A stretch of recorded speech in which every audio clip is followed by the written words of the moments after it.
Graph y is equal to the opposite of the square root of x.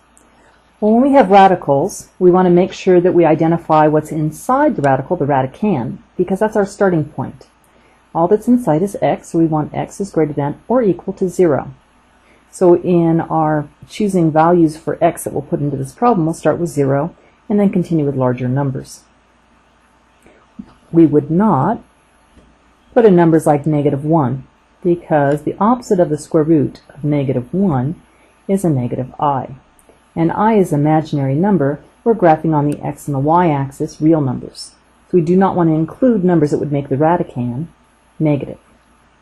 So if we put in 0, the square root of 0 is still 0, and the opposite of 0 is still 0.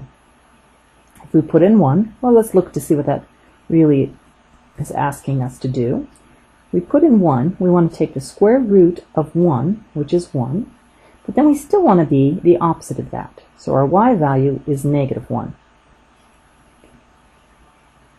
Putting in 2, we have y is equal to the opposite of the square root of 2. The square root of 2 is a decimal, and I'd want the opposite of that. But since I don't have a calculator right now, I'm just going to go on and choose a different number, like 4.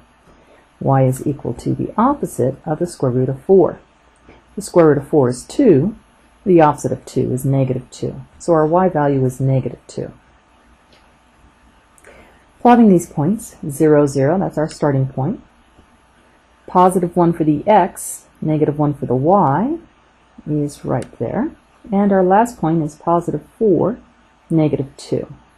So you'll notice these points are not in a straight line. It's curved. It's starting at 0, and it goes to the right forever. So we can talk about the domain and range for this function. The domain starts at 0, and it goes to the right forever. We use parentheses around infinity, and since 0 is included, we have brackets. The range. Range is low to high, and it has to go in that order. So the lowest that this gets, since it's going down, and as I continue to put in larger x values, I'll get larger negative answers, I'm going down forever. And the highest value is at 0, and that's included, so I use a bracket.